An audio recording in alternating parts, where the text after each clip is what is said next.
This next escape that we're going to talk about, we're going to talk about a series of escapes. As always, we fight in chains. We go from one submission to the next, one sweep to the next. And if your opponent blocks option A, you go to B, then C, and so on and so forth. We want to always fight that way, whether it's with your submissions, your sweeps, or even your escapes. And so that's what we're going to focus on. Real basic escapes, but two different mount escapes that I think you should definitely spend a lot of time with. We've talked at length about how to escape the mount and some of the do's and don'ts. Obviously, real common mistake that beginners will make is when their opponent is flattened out, they'll push up with their arms just as hard as they can, and they'll get arm barred. So that's a big no-no. Don't be pushing up. He wants to sit up, that's fine. In an MMA fight, you're going to break his posture. We're going to talk a little bit more about that. But for all intents and purposes, keep your hands in close to your face, close to your neck. If it's not an MMA fight, if it's just a grappling match, some people like to cross them, some people like to go into a prayer position, go into their hands on their face, or just one hand on that. Whatever your position is, keep your arms in.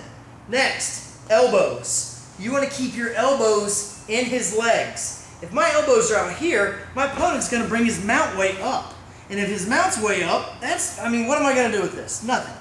So you want to make sure that you keep your elbows down here.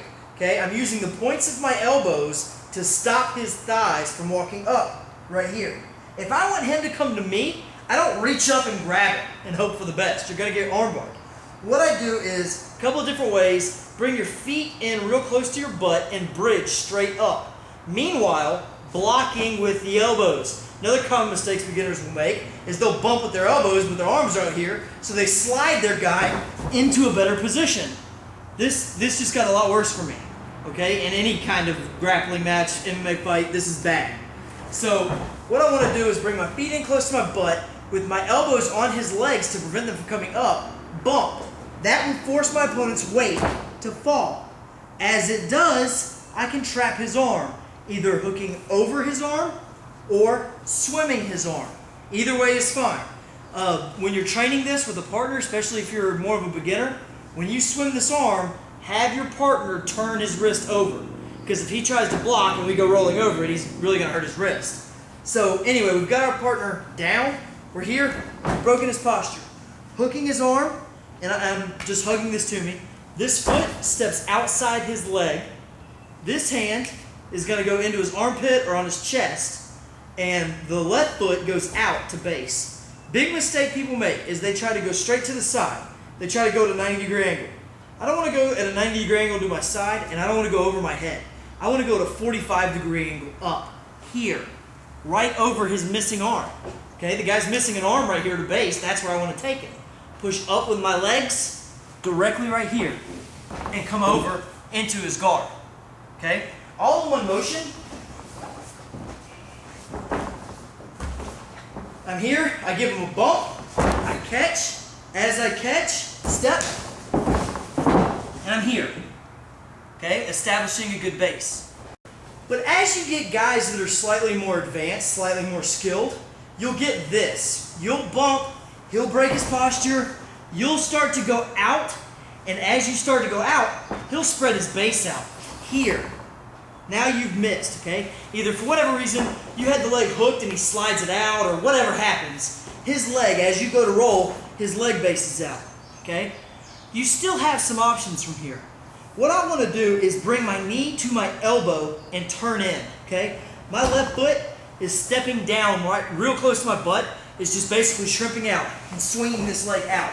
Now, you can go all the way out to half guard, or you can leave it set right here to go into half butterfly guard. That's completely up to you, but to kind of put the motion together, when we're here and we bump our opponent, he goes down, we go to rolling. Now we go back up, okay? Let's look at that from another angle. So I bump my opponent, I break down his base, I step outside, and I go to roll him. However, he gets his leg free here. Well, I'm not going to roll him anymore. That option's gone. So what I want to do is bring this foot in and this foot around, okay? Now, if he doesn't bring his leg down, you're going to get some pretty quick sweeps. So whenever you go outside, he's going to bring his leg back down. And as he does, you're right back out into your half guard. Okay? Putting those two options together, it really makes it for a much more high percentage escape. Sometimes your opponent won't put his foot all the way out, but as you break his posture and you go here, he'll slide his knee way out. The same thing applies. Get your elbow down into his thigh and give yourself some room. Once that knee clears, you've got a pretty wide open range of options here. I like to drag this arm up just to prevent him from stuffing the leg, stepping back around it, and being back in a mount. And now he's on to what you're doing. What I like to do is when that leg goes out, as you step this in, drag this arm up with you so that you've got a good underhook as you go. So I'm here, I want to break my opponent's posture. So I put my elbows in his knees, my feet toward my butt, and I pop straight up. Now, I overhook the arm, I step out. This is the goal. I'd like to be able just to spread my base and hook and roll it.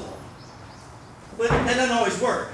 Sometimes when I get here and I go to roll, he spreads his base, and when he spreads his base, I've got to go to my next option.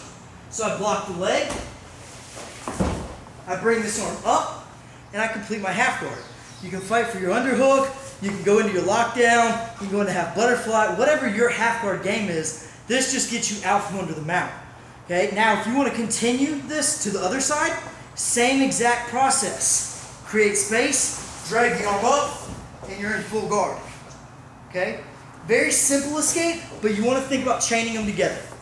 That's a way for you to chain your first mount escape into your second one, and even though you don't get the full turnover where you go from under his mount to on top of his guard, at least you get out from under his mount into your half guard, which has infinitely more options than being under somebody's mount.